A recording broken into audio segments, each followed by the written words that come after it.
Hello students, आपके अपने channel दिशा में आपका स्वागत है।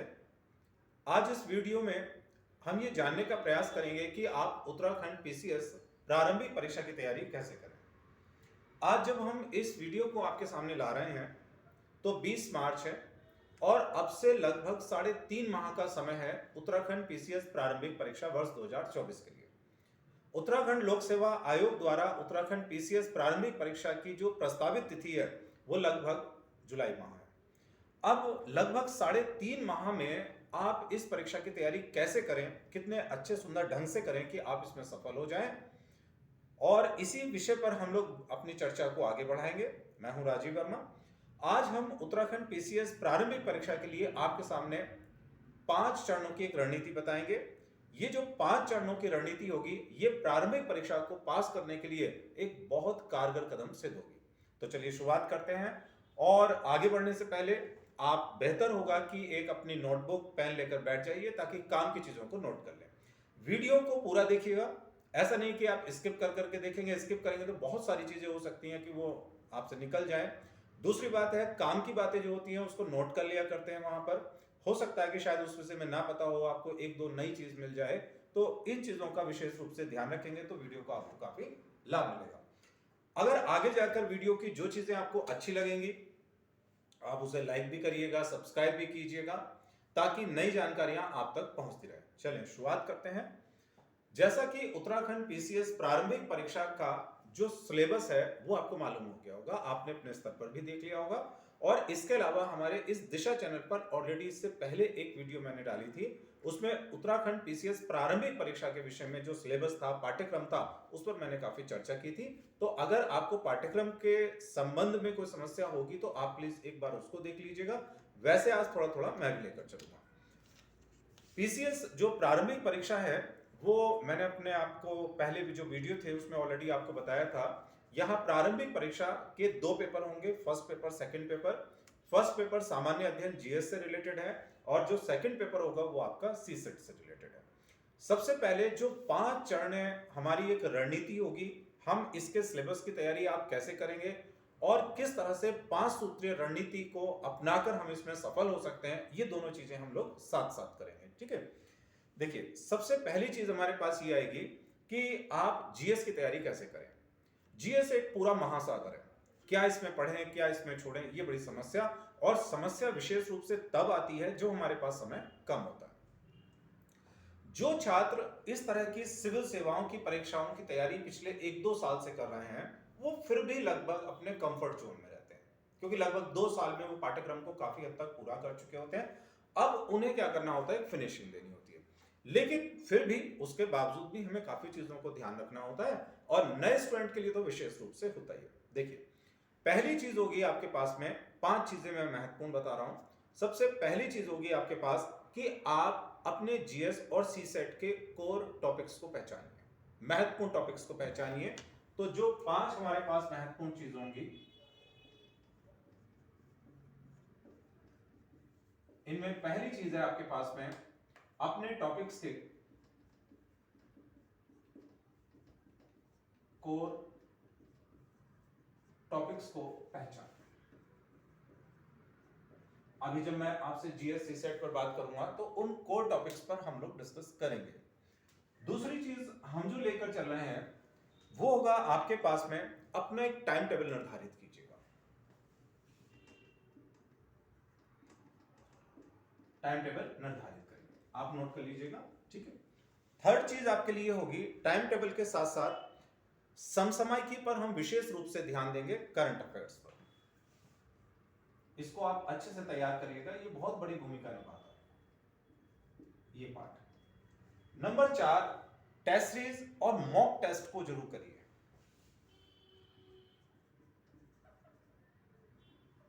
या मॉक टेस्ट ये आप जरूर क्या करेंगे, इसको आप ज्वाइन करेंगे। ठीक है, और नंबर 5, हमेशा आत्मविश्वास रखिए, कॉन्फिडेंट रहिए, कॉन्फिडेंस रहिए और पॉजिटिव,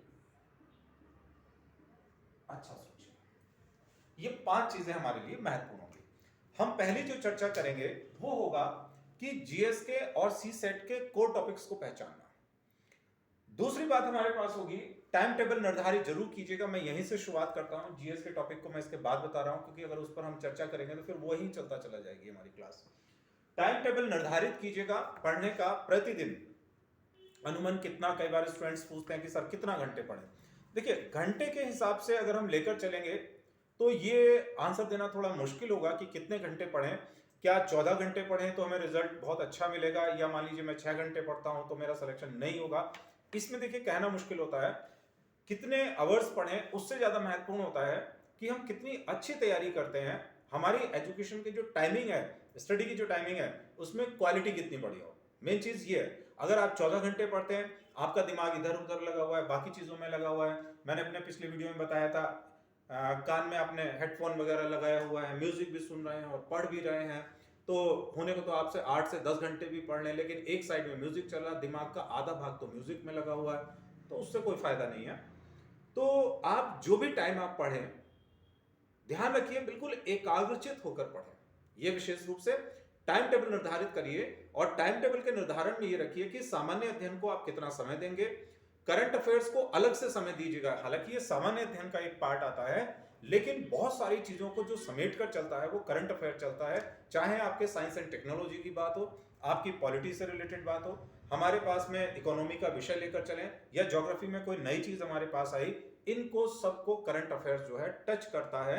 तो सामान्य अध्ययन को तो अपना एक अलग विषय लेकर चलिएगा, करंट अफेयर्स को डेली पढ़िएगा, ठीक है। इसके अलावा जो आप टाइम टेबल बनाएंगे, कम से कम कितना होना चाहिए, तो मेरे हिसाब से कम आप 8 आवर्स तो निकाल के चलिए। ऐसा भी नहीं होगा कि क्वालिटी के नाम पर हम जो है 1 घंटा पढ़ें, ऐसा भी नहीं होगा, क्योंकि आपको डेली जो है सारी चीजों को अपने एक सेट हिसाब से पढ़ना ही पढ़ना है। आपको हिस्ट्री भी पूरा करना है, ध्यान रखिएगा जीएस में, आपको ज्योग्राफी भी पूरा करना है, पॉलिटी पूरा करना है, 1 साल का करंट अफेयर भी आप लेकर चलेंगे, मैथ रीजनिंग की भी प्रैक्टिस करेंगे, सी सेट के अदर पार्ट्स की भी करेंगे। तो यहाँ ऐसा तो नहीं हो सकता कि हम 1-2 घंटे पढ़ें और उसके बाद हम सोचें जी हमारा सिलेक्शन हो जाएगा, ऐसा तो नहीं है। आपको एक अच्छा खासा समय तो देना पड़ेगा।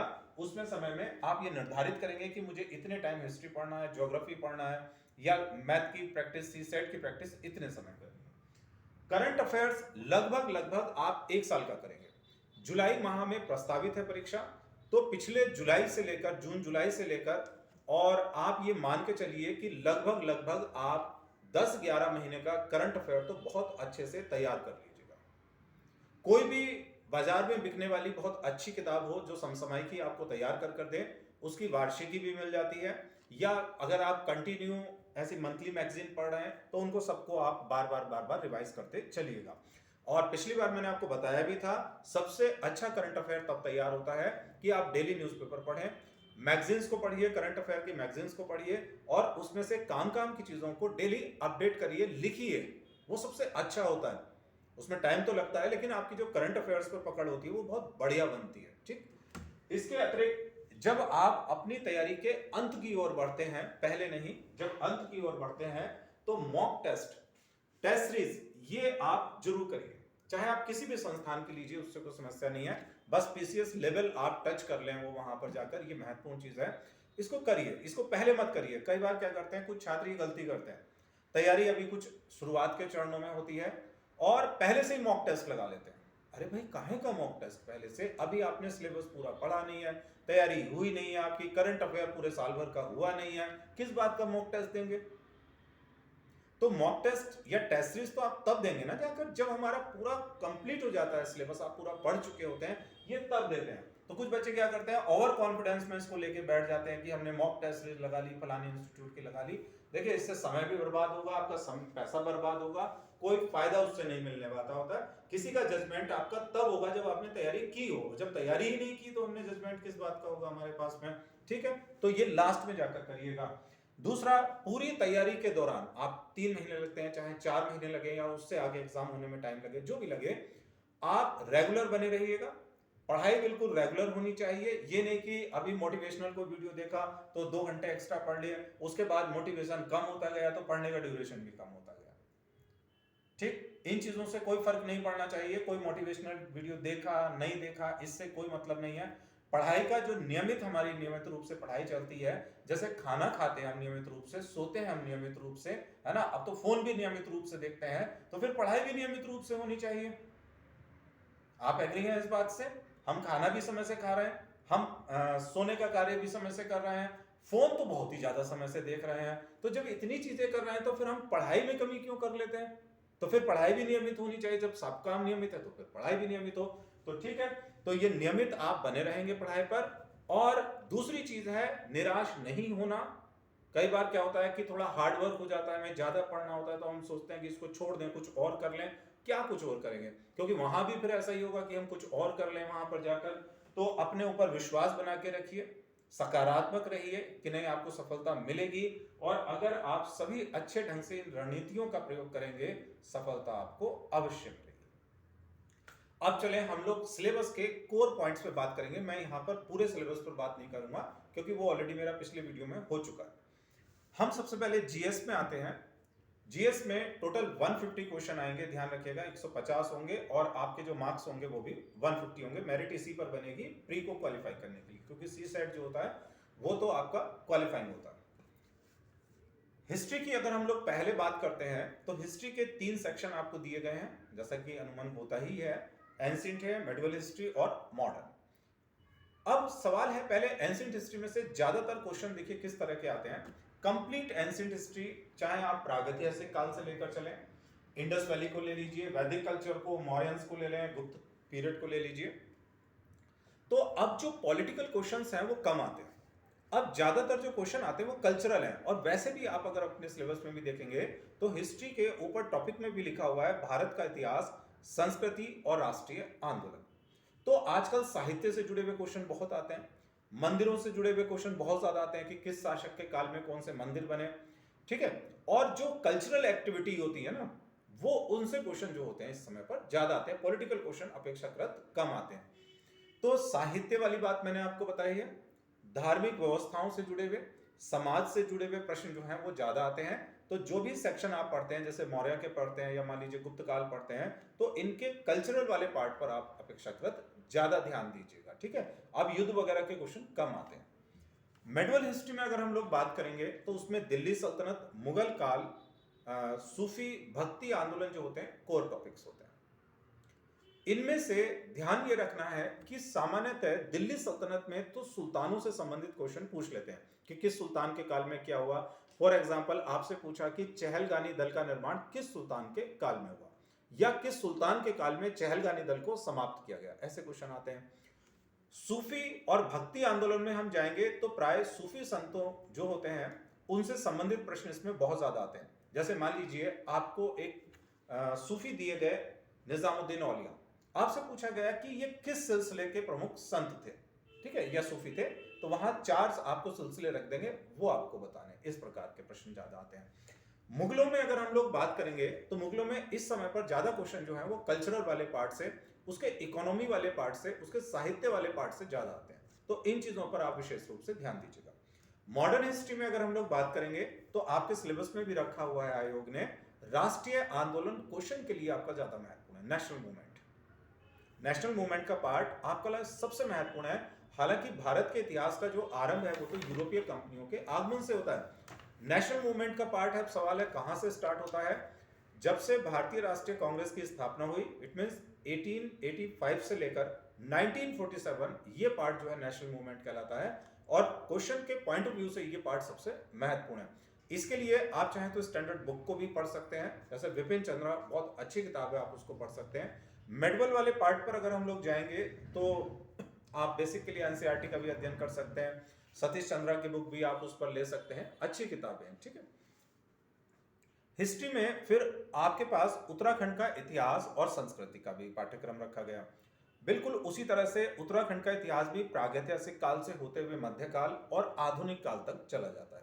तो इसमें हमारे पास जो प्रमुख वंश रखे गए हैं, जैसे कत्यूरी राजवंश है, कुलिंद वंश है आपके पास, चंद और जो परमार वंश है वो तो महत्वपूर्ण है, उनमें से तो खैर काफी क्वेश्चन आते ही आते हैं। इसके अलावा टिहरी रियासत से संबंधित आपको दिया गया है। स्वतंत्रता संघर्ष में उत्तराखंड का जो योगदान है ये आपके पास महत्वपूर्ण है। उत्तराखंड में चलने वाले जो जन आंदोलन है ये आपके लिए महत्वपूर्ण है। इनके लिए आप उत्तराखंड की कोई स्तरीय बुक आपके पास हो या फिर कोई अच्छे नोट्स हो सकते हैं जिनसे आपको देखिएगा पीसीएस लेवल का कंटेंट अगर मिल जाए तो उतना आप पढ़ सकते हैं। ये भाग आपका लगभग कवर हो जाएगा। यूनिट 2 में आपके पास जो दिया गया है वो भारत और विश्व का भूगोल है। हम पूरा पाठ्यक्रम नहीं पढ़ेंगे। इनमें से अब ज्यादा सवाल विश्व वाले में आते हैं या भारत के, तो बिल्कुल क्लियर है भारत वाले भूगोल से क्वेश्चन ज्यादा आते हैं। तो इसलिए विश्व वाले को पढ़ो, बिल्कुल पढ़ो उसको, उससे भी संबंधित क्वेश्चन आते हैं। लेकिन नंबर ऑफ क्वेश्चन सबसे ज्यादा जो आपके रहेंगे वो भारत के भूगोल से रहेंगे। भारत का चाहे हम भौतिक भूगोल से संबंधित बात करें, आर्थिक भूगोल या सांस्कृतिक भूगोल से संबंधित बात करें तो अच्छे प्रश्न आते हैं और सिलेबस भी बहुत ज्यादा नहीं होता है। तो भारत के भूगोल पर आप विशेष रूप से ध्यान दीजिएगा, ठीक है। अच्छी किताबों में अगर हम लोग बात करें यहाँ पे तो आप माजिद हुसैन की किताब जो है वो देख सकते हैं, बढ़िया है। या कुछ बच्चे जो हैं मैं ये कहूँगा, मैं खैर बहुत ज़्यादा पब्लिकेशन का तो नाम नहीं ले रहा है, लेकिन एक स्टैंडर्ड बुक मैंने आपको बताई वो आप पढ़ सकते हैं। उत्तराखंड का जो भूगोल है वो इसके अंदर भी मेंशन किया गया है। जैसे उत्तराखंड की भौगोलिक स्थिति है, यहाँ के जल प्रवाह संसाधनों के बारे में, जनसंख्या वगैरह के बारे में बात की गई है। तो जो भी आप उत्तराखंड से संबंधित पुस्तक खरीदेंगे, इतिहास में मैंने आपको बताया था, उसमें उसका भूगोल वाला सेक्शन भी प्राप्त होता है। भारतीय राज्य व्यवस्था में बात करेंगे तो यूनिट्स काफी अलग अलग रखी गई हैं। पिछली बार मैंने बात की थी, मैं आपको टू द पॉइंट लेकर चल रहा हूं। सबसे ज्यादा प्रश्न जो पूछे आते हैं वो भारत के संविधान से पूछे आते हैं। भारत का संविधान एक अलग से रखा हुआ है, एक पोर्शन, भारतीय राजनीति भी रखा हुआ है, पंचायती राज भी रखा हुआ है। लेकिन जब आप पूरा एकदम फोकस भारतीय संविधान पर करेंगे तो उसमें कार्यपालिका, न्यायपालिका, व्यवस्थापिका, ये सारी चीजें आ जाती हैं। पंचायती राज भी उसी के अंदर आएगा आपके पास में।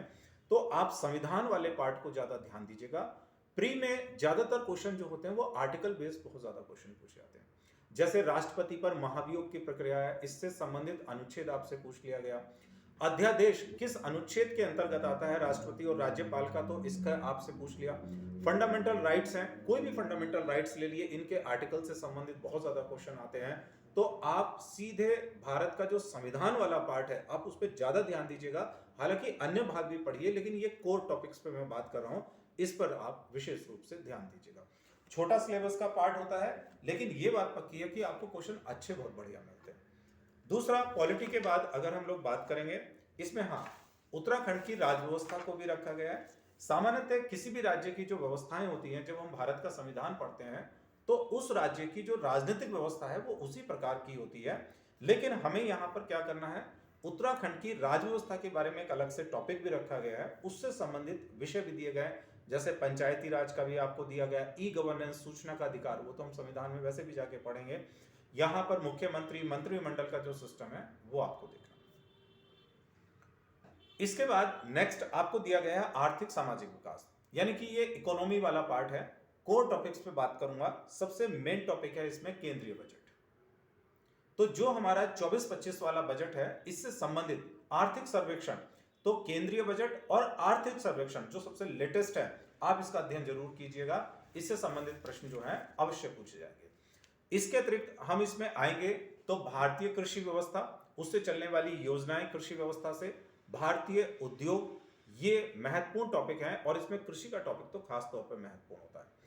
इसके अतिरिक्त इसमें अंतरराष्ट्रीय संगठनों को भी रखा गया है। जैसे WTO की बात कर सकते हैं, IRBD की बात कर सकते हैं, आप इसमें सार्क की बात कर सकते हैं, IMF को भी इसमें रखा गया है, ब्रिक्स को, ओपेक वगैरह, ये सब अंतरराष्ट्रीय संगठन है। इनमें प्राय क्या क्वेश्चन पूछे जाते हैं कि कोई अंतरराष्ट्रीय संगठन आपको दिया, फॉर एग्जाम्पल मान लो WTO दिया या ब्रिक्स या ओपेक दिया, उसका मुख्यालय आपसे पूछ सकते हैं। भारत इनमें से किसी का सदस्य है या नहीं। मान लीजिए 4 संगठन हमने ABCD में दिए और ऊपर एक क्वेश्चन दिया कि भारत इनमें से किस अंतरराष्ट्रीय संगठन का सदस्य है या नहीं है, इस तरह के प्रश्न है। तो मैंने आपको बताया अंतरराष्ट्रीय संगठनों के मुख्यालय बहुत पूछे जाते हैं। इसके अलावा भारत इनमें से किसी का सदस्य है या नहीं, इस तरह के प्रश्न इसमें ज्यादा पूछे जाते हैं। उत्तराखंड की अर्थव्यवस्था को भी इसमें रखा गया है। विशेष रूप से जो अभी हमारे पास लेटेस्ट बजट आया उत्तराखंड सरकार का, उसका पूरा अध्ययन कीजिएगा, उससे संबंधित प्रश्न। इसके अलावा उत्तराखंड सरकार की योजनाएं, जो राज्य की आर्थिक योजनाएं चलती हैं, उससे संबंधित प्रश्न पूछे जाते हैं। नेक्स्ट आपका टॉपिक है वो है सामान्य विज्ञान और प्रौद्योगिकी, यानी कि तकनीकी और प्रौद्योगिकी। देखिए, सामान्य विज्ञान में जनरली हम लेकर चलते हैं फिजिक्स, केमिस्ट्री और बायो। फिजिक्स, केमिस्ट्री और बायो में ज्यादातर जो पोर्शन पूछा जाता है वो बायो का ज्यादा पूछा जाता है, फिर उसके बाद फिजिक्स और उसके बाद केमिस्ट्री। पिछली बार मैंने आपको बताया था यहाँ कोई न्यूमेरिकल्स क्वेश्चन नहीं आते, ना केमिस्ट्री में कोई फॉर्मूला या उसको सिद्ध करने के क्वेश्चन आते हैं। आपके बिल्कुल साफ लिखा हुआ है, जो आयोग का सिलेबस भी मेरे पास है उसमें भी लिखा हुआ है कि जो विज्ञान या प्रौद्योगिकी के क्वेश्चन होंगे वो सिर्फ उस लेवल के होते हैं जिसमें कोई एक सामान्य शिक्षित व्यक्ति एक व्यवहारिक ज्ञान को रखता है। तो आपको ध्यान रखिएगा, समीकरण वगैरह में ज्यादा नहीं जाना है, यहां से संबंधित है। बायो पर ध्यान दीजिएगा, जैसे मानव शरीर, उसमें होने वाली बीमारियां हो जाती हैं, ये क्वेश्चन आते हैं। शरीर का कौन सा अंग किस प्रकार की गतिविधियों को करता है, ये आपसे विटामिन, प्रोटीन, ऐसे क्वेश्चन काफी आते हैं। इसके अलावा इसमें विज्ञान और तकनीकी का पार्ट है। क्या होता है इसमें? डिफेंस टेक्नोलॉजी आता है, न्यूक्लियर टेक्नोलॉजी आपके पास है, बायोटेक्नोलॉजी है, स्पेस टेक्नोलॉजी है, आईटी टेक्नोलॉजी हमारे पास है, और जो रोजमर्रा से जुड़ी हुई हमारे पास चीजें होती हैं वो आपके यहाँ पर क्वेश्चन पूछे जाते हैं। तो इसमें विज्ञान और तकनीक वाले विषय में बहुत पुरानी टेक्नोलॉजी वाली बुक को नहीं पढ़ना है, लेटेस्ट को पढ़ना है, जो नई चीजें, जैसे मान लीजिए अभी भारत सरकार के द्वारा कोई इनसेट सीरीज का सैटेलाइट छोड़ा गया, तो उससे संबंधित कोई क्वेश्चन आपसे पूछा जा सकता है कि इसको किस रॉकेट के क्रम, कौन सा रॉकेट था उसके द्वारा इसको छोड़ा गया। कोई हमारा सैटेलाइट है, उस सैटेलाइट में कौन से केयू बैंड लगे हैं या कौन से ट्रांसपोंडर्स का उसमें प्रयोग हुआ है, या वो सैटेलाइट जो है किस प्रकार के कार्य करता है हमारे पास में, ये नई चीजें, इनको हम कहां से पढ़ें? तो एक साल का जो घटनाक्रम आपके पास है, जो मैं समसामयिकी वाला आपको बता रहा था, ये उसी के अंदर ही आता है। अगर आप केवल उस पर भी ध्यान देंगे तो तकनीक वाला पार्ट तो ऑलरेडी वैसे भी हो जाएगा। इसके अतिरिक्त यूनिट 6 यानी कि लास्ट यूनिट है जीएस में, ये यूनिट होती है आपके पास में करंट अफेयर्स की। करंट अफेयर्स में 3 लेवल का करंट अफेयर्स आता है, एक आपका इंटरनेशनल लेवल, नेशनल लेवल और आपका स्टेट लेवल। लगभग एक साल का घटनाक्रम, लेकिन एक साल में भी पिछले करीब 6 महीने हमारे लिए कोर टॉपिक्स होते हैं। करंट अफेयर्स में क्या चीजें होती हैं? तो करंट अफेयर्स एक बहुत बड़ा सिलेबस होता है। जो भी राष्ट्रीय, अंतर्राष्ट्रीय या लोकल लेवल पर कोई अंतर्राष्ट्रीय या लोकल लेवल पर कोई महत्वपूर्ण घटनाएं घटित होती हैं, इसके अलावा कोई सम्मान किसी को दिया जाता है, पुरस्कार दिया जाता है, ये सारी चीजें, उसमें चाहे खेल कूद भी क्यों ना हो, वो सब कुछ हमारे पास करंट अफेयर्स में होता है। इसके लिए मैंने कहा था आप रोज न्यूज़पेपर्स को पढ़िए, खास तौर पर अगर समसामयिकी कोई मैगजीन्स वगैरह अच्छी है आपके पास, उसका अध्ययन आप जरूर कर लीजिएगा, क्योंकि हो सकता है बीच में किसी माह में आपने अगर करंट अफेयर छोड़ा होगा तो वो जो एक साल वाली आपके पास समसामयिकी होगी उससे उस सारी चीज को आप पढ़ लेंगे। तो ये आपके पास जीएस का रहेगा। अब इस जीएस में यही 5 सूत्रीय रणनीति को आप जरूर अपनाइएगा। मैंने कहा कोर टॉपिक्स को पकड़िए, आपके कोई सीनियर होंगे, कोई आपके टीचर होंगे, उनसे पूछते चलिए कि सर हिस्ट्री में कौन से पार्ट हमारे लिए महत्वपूर्ण है, ज्योग्राफी में कौन से पार्ट हैं, या इकोनॉमी में कौन से पार्ट हैं जहां से प्रश्न बनने की संभावनाएं ज्यादा होती हैं। दूसरे के अनुभव से भी लाभ थोड़ा सा आपको मिल सकता है। टाइम टेबल जरूर निर्धारित करिएगा इसमें, प्रतिदिन क्या पढ़ना। कई बार कुछ स्टूडेंट गड़बड़ ये करते हैं कि आज मन में आया ज्योग्राफी पढ़ लिए, थोड़ी देर मन में आया हमने इकोनॉमी पढ़ लिया, किसी चीज में हमें मन नहीं लग रहा तो पिछले 10 दिन से हमने वो टॉपिक पढ़ा ही नहीं। तो ध्यान रखना, यहां पर इस बात से कोई मतलब नहीं है कि आपकी रुचि है या नहीं है उस विषय में। चूंकि आपको प्रारंभिक परीक्षा देने जाना है, उसमें विज्ञान के भी क्वेश्चन आएंगे, उसमें आपके हिस्ट्री के भी आएंगे, आपके ज्योग्राफी, सभी चीजों के आएंगे जो भी सिलेबस आपको दिया गया। आपका किसी में ज्यादा रुचि है तो ज्यादा पढ़ें, कम रुचि है तो ना पढ़ें, ऐसा कोई मतलब नहीं होता। आपको बराबर समान रूप से सब पर एक अधिकार बनाना होता है इस पर, क्योंकि प्रश्न तो हर भाग से लगभग पूछे जाते हैं। तो कोर टॉपिक को जरूर पकड़िए, लेकिन किसी को बिल्कुल छोड़िएगा मत। जैसे अगर आपकी रुचि इतिहास में नहीं है तो आप उसे छोड़िए मत प्लीज, या इकोनॉमी में नहीं है तो उसको छोड़िए मत, पढ़िए, 2-4 क्वेश्चन उसमें आपको जरूर मिलेंगे। ठीक है, करंट अफेयर्स को लगातार चलाकर रखिएगा, क्योंकि ज्यादातर क्वेश्चन जो है हर सेगमेंट पे करंट अफेयर आपको टच करता है। लास्ट में जाकर टेस्ट सीरीज को जरूर करिए, और बिल्कुल अपनी तैयारी के दौरान मैंने कहा कंटिन्यूटी बनाकर रखिए, और अपने आत्मविश्वास को बनाइए। थोड़ा सा पढ़ाई का जोर पड़ा और हम उसमें टूट जाएं या हम हतोत्साहित हो जाएं, ये चीजें नहीं होनी चाहिए। अब आते हैं हम लोग सेकंड पेपर, यानी कि जो आपका पेपर होगा सी सेट का। नंबर ऑफ क्वेश्चन 100 होंगे, ध्यान रखिएगा। 150 मार्क्स के लिए होगा, यानी पर क्वेश्चन जो होगा 1.5 के लिए होगा। क्वालिफाइंग होगा 33% पर होगा। सबसे बड़ा पार्ट जो आपके पास है वो है इसमें मैथ और रीजनिंग। 80 क्वेश्चंस दिए जाएंगे। 80 क्वेश्चन, 100 में से 80 क्वेश्चन आपका इसी में ही है, जिसमें क्या क्या चीजें आएंगी? एक बार मैं पहले बता दूं, इसमें से आपके पास टॉपिक दिया गया है, आपके पास में कथन, सत्य और असत्य से संबंधित प्रश्न आपको दिए जाएंगे, यानी कि स्टेटमेंट दिए जाते हैं, 1-2 स्टेटमेंट दिए जाते हैं और फिर उसके बाद उनमें से सत्य और असत्य के आधार पर प्रश्न आपसे पूछे जाते हैं। इसके अलावा रीजनिंग वाला पार्ट आपके पास होगा। मैथ का मैंने आपको बताया था बेसिक मैथ रहेगा, बहुत एडवांस मैथ यहाँ पर नहीं होता, बेसिक मैथ रहता है। इसके अलावा इसमें डिसीजन मेकिंग और कम्युनिकेशन स्किल के क्वेश्चन जो हैं वो भी पूछे जाएंगे, इसी पार्ट के अंतर्गत आएंगे। जैसे निर्णय लेना क्या होता है, मानसिक योग्यता जो रीजनिंग वाला पार्ट है वो भी आएगा। इसके अतिरिक्त मैंने कहा कम्युनिकेशन स्किल के क्वेश्चन आएंगे। प्रैक्टिस किस पर ज्यादा करनी है? ज्यादा प्रैक्टिस आपको रीजनिंग पर करनी है। मैथ के बहुत ज्यादा क्वेश्चन नहीं आए थे, वो अर्थमेटिक टाइप का आता है, रीजनिंग के क्वेश्चन ज्यादा आते हैं, इस पर अपनी पकड़ को जरा मजबूत बना लीजिएगा। यूनिट 2 इसमें आएंगे 20 क्वेश्चन। 20 में से 7 क्वेश्चन आपके इंग्लिश के आएंगे, जिसमें एक पैराग्राफ कॉम्प्रिहेंशन आपको दिया जाएगा, उस कॉम्प्रिहेंशन पर कुछ क्वेश्चन पूछे जाएंगे और वोकैबुलरी, एंटोनियम, सिनोनियम से संबंधित क्वेश्चन आपके आएंगे। टोटल इंग्लिश में से जो आएंगे वो आपके 7 क्वेश्चन आएंगे। आप जो कॉम्प्रिहेंशन है उसको पढ़ने की आदत भी बना सकते हैं, थोड़ा थोड़ा, मतलब एक पैराग्राफ इंग्लिश का आप ले सकते हैं, उसको पढ़िए, नीचे दिए गए जो प्रश्न हैं उनका उत्तर देने की कोशिश करिए। हाई स्कूल इंटर से सब लोगों ने तैयारी की होगी, हमने भी की है, आप भी कर रहे होंगे। एंटोनियम, सिनोनियम, वन वर्ड सब्स्टिट्यूशन, कोई बहुत ज्यादा कॉन्सेप्ट की चीजें नहीं होती हैं, इनको हम लोग नए नए शब्द सीखते हैं।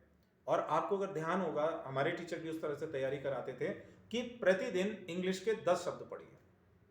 हमने मान लीजिए कोई इंग्लिश का कोई एक शब्द लिया, कोई वर्ड लिया, प्रतिदिन 10, चाहे वो डिक्शनरी से पढ़ें, किसी न्यूज़पेपर से निकाल लीजिए, किसी इंग्लिश की मैगजीन से निकाल लीजिए, लेकिन प्रतिदिन 10। ये हम लोगों से हाई स्कूल में भी करवाया जाता था। ये इससे आपकी वोकैबुलरी जो है वो भी बढ़ेगी।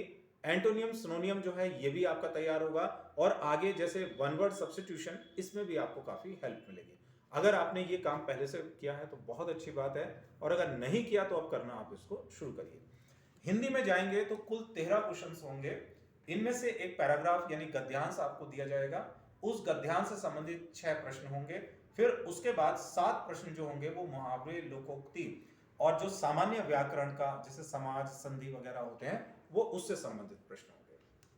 कोई भी एक सामान्य हिंदी की किताब अगर आप रखते हैं, देखिए जो गद्यांश है उसमें तो कोई ज्यादा नहीं है, सिर्फ प्रैक्टिस करने की बात होती है कि हिंदी का आपको गद्यांश होता है, उसको पढ़िए, उसमें से उत्तर देना। हाई स्कूल से करते आ रहे हैं, कोई नई चीज नहीं है। रही बात जैसे मुहावरा होता है आपके पास में, संधि, समास क्या होते हैं, ये कोई भी सामान्य हिंदी की पुस्तक आप रखेंगे तो भी आप इससे कर सकते हैं। तो ये था आपके पास यहाँ आज इस वीडियो का प्रमुख उद्देश्य, ये सब बताना। 5 सूत्रीय रणनीति मैंने ऑलरेडी आपको बता दी, इसको फॉलो करिए, पक्की बात है, ईमानदारी से फॉलो करेंगे तो रिजल्ट सकारात्मक रहेगा, सफलता अवश्य मिलेगी, ऐसी बात नहीं है। ईमानदारी भरी कोशिश होगी अगर आपकी तो सफलता आपको अवश्य मिलेगी। आपके कोई भी मेंटोर होते हैं, कोई आपको गाइडेंस कर सकते हैं, चाहे आप उनके पास जाके मिलिए, अगर आप नहीं जा सकते तो फोन से किसी से कांटेक्ट कर लीजिए, और इसमें अगर आप गाइडेंस ले लेंगे तो आपके लिए अच्छा ही रहेगा। समय आपके पास कम है, वो आपको बेहतर टॉपिक सजेस्ट करके बता देंगे ताकि आप तैयारी को अच्छी दिशा भी दे सकें। तो ये कुछ आज की बातें थी। अगर आपको पसंद आई तो लाइक भी कीजिएगा, सब्सक्राइब भी कीजिएगा और अपने मित्रों को इसको शेयर भी कीजिएगा ताकि ये बात उन तक भी पहुंच सके। तो आज के लिए इतना ही रहेगा। Thank you.